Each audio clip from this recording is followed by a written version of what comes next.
Hello, and welcome to my channel. Today I want to do a little bit of a different video because I wanted to talk about my diagnosis journey with popliteal artery entrapment syndrome. And I already made a video about this a couple of months ago, right after I got diagnosed, and it was kind of more of just an emotional video of just me saying like, this is what's been going on and I'm very concerned about it. But I wanted to make a video that was a little bit more explanatory about how I got diagnosed and what this condition is and the treatment options that are available, because this is a really rare condition, and I want people who maybe have experienced the same thing to, know that I have also been through this and that it's not something that we're alone in, because even though this is a rare condition, it still does affect a lot of people. And this is a condition that disproportionately affects runners and other endurance athletes, but predominantly runners. And I have my computer right here because I want to be able to tell you what it is and make sure I get it right, because I'm a patient, not a medical professional. So this is my disclaimer that this is of course not medical advice. This is just my experience. You could have these same exact symptoms that I have, the same exact situation, and you might be dealing with something completely different. I just want to share what I have gone through because I want to spread awareness for this rare condition. So popliteal artery entrapment syndrome, which is abbreviated to PAES, which is usually what I refer to it as, because popliteal artery entrapment syndrome is kind of a mouthful and it also kind of makes it sound like I'm dying, which I'm not. It's a vascular condition in which the popliteal artery, which is located behind the knee, is compressed by surrounding structure, and it's often due to abnormal muscle or tendon formation. A lot of the ones that come out of being an endurance athlete will usually be muscles, because the muscle growths around the knee can cause the compression of the popliteal artery. And it can be congenital or it can be functional, which means it can be because of the way your legs are built in utero before you're even born, or it can be kind of because of things that have happened in your life or because of how you train or whatever. But in the end, it all has to do with kind of how your legs are structured. And usually it is categorized as a chronic condition. However, there are a few treatment options, and some of them have very high success rates. The usual one is an open surgery decompression, kind of similar to a compartment syndrome, but they will open up the back of your knee and cut away the pieces of muscle, or if tendons, it's a little more complicated because you can't really just cut away a tendon.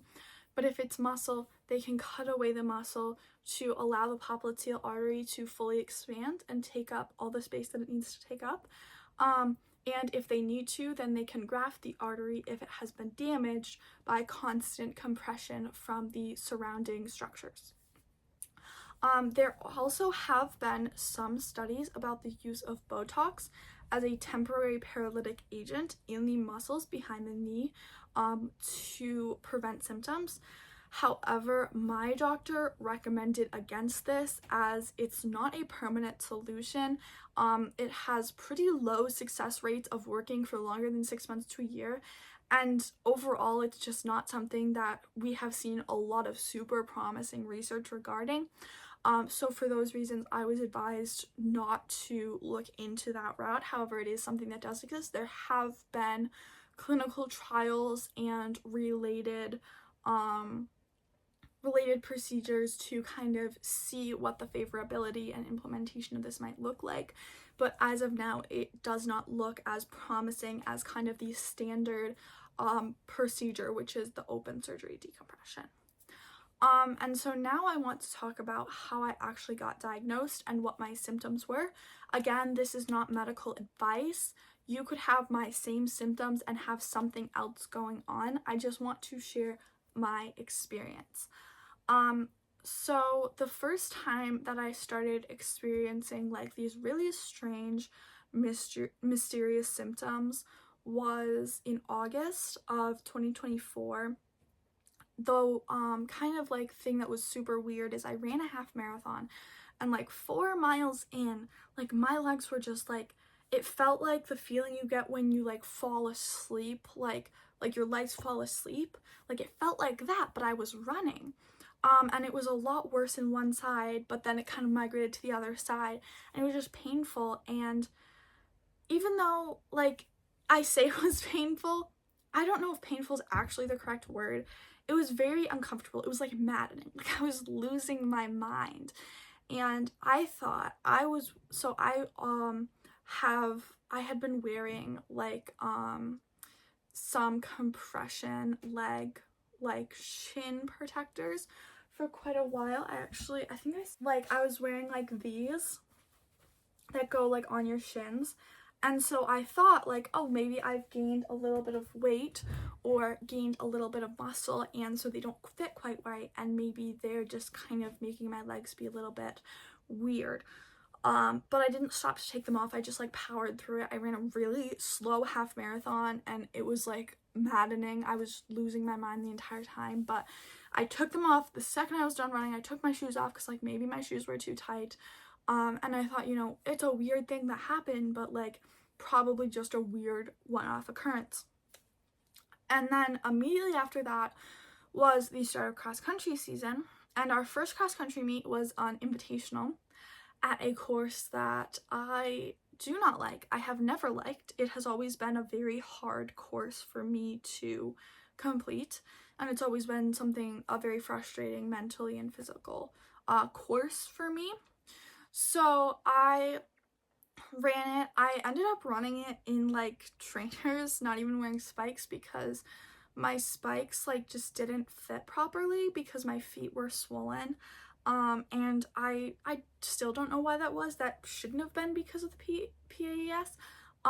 It was probably because I was on vacation, and I don't know. Sometimes weird things happen to me when I'm on vacation. But so I ended up running in literal like trainers, just normal sneakers, and I felt the same kind of feeling, but it was like spreading up like my legs a little bit, and it was like very uncomfortable, and like I could barely put one leg in front of the other. Like I kind of felt like a one-speed bike where you're just like stuck. Like you can keep moving, but you can't adjust. You can't like adjust to go uphill or go downhill. Like there's just nothing. You can't go fast, you can't go slower, you just are. And so I was like, that's super strange, but I kind of thought, you know, maybe this is like a physical manifestation of my anxiety, because I was really nervous because I don't like this course. I didn't run well, but I thought, you know, I never run well on this course, so like that's not a super crazy thing. But then it happened again at a dual meet, and I ran a little bit better, but I was having the same numbness, and also I was finding that it was starting to happen in my training runs, in my workouts. Like it was starting to become a more like stagnant part of my life. Like it was always happening, it felt like. And it also started to make my legs would feel really tight, especially below my knees, like would just feel so tight after I ran, like not even to a normal degree. And like stretching would help a little, but it wouldn't help as much as it normally did, and they just felt like tight and kind of like tender and like painful, and it was very strange. And so that's when I decided like maybe I should get this checked out. So I made an appointment with a physician's assistant at my primary care doctor's office. I know a lot of doctor's offices are like this, but because mine is like the only one in quite a large like radius, we especially have this problem with our doctor's office that like it's impossible to get appointments. So I got an appointment with the PA, it was kind of incredible that I was even able to get one, to be honest with you. But I got an appointment with the PA, and she was basically like, I don't know. And so she referred me to a neurologic specialist because she thought that maybe there was something going on with like my upper spinal cord, or like she did do back x-rays, and there was nothing wrong with my back. My back was fine, which is kind of surprising because I've always had back pain, and I kind of thought maybe that's what that was, but it wasn't. My back is absolutely fine. So she referred me to a neurologist.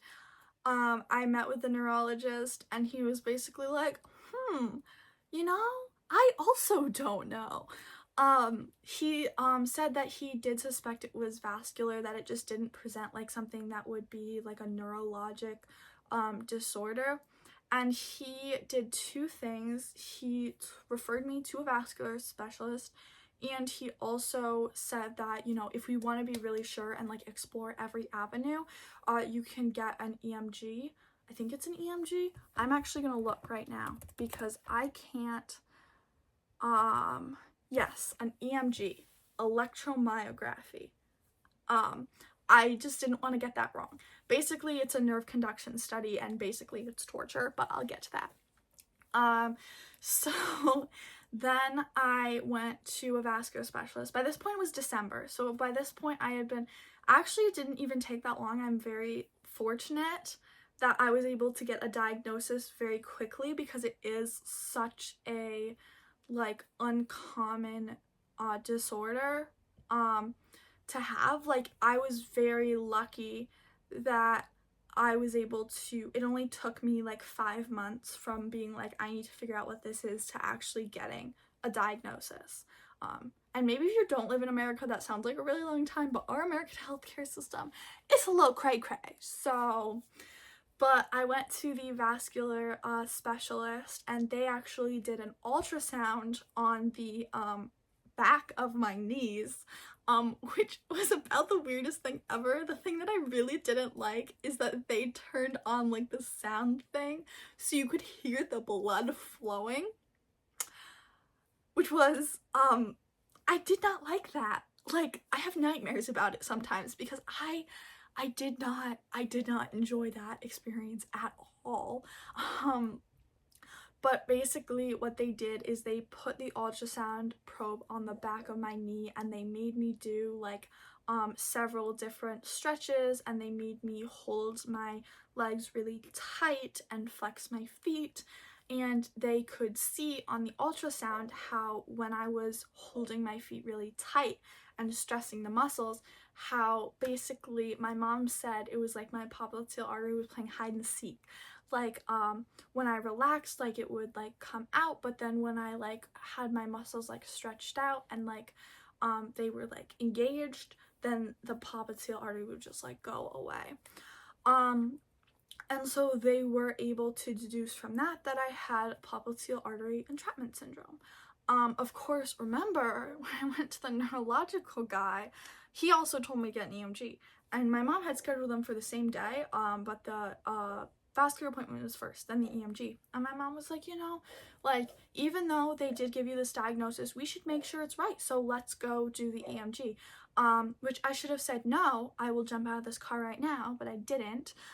Basically an EMG, they like send little electric shocks through your body to say, oh, like, let's see. And they also stick needles in you.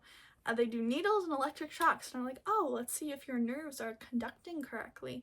And spoiler alert, mine were conducting just fine. I got tortured for no reason.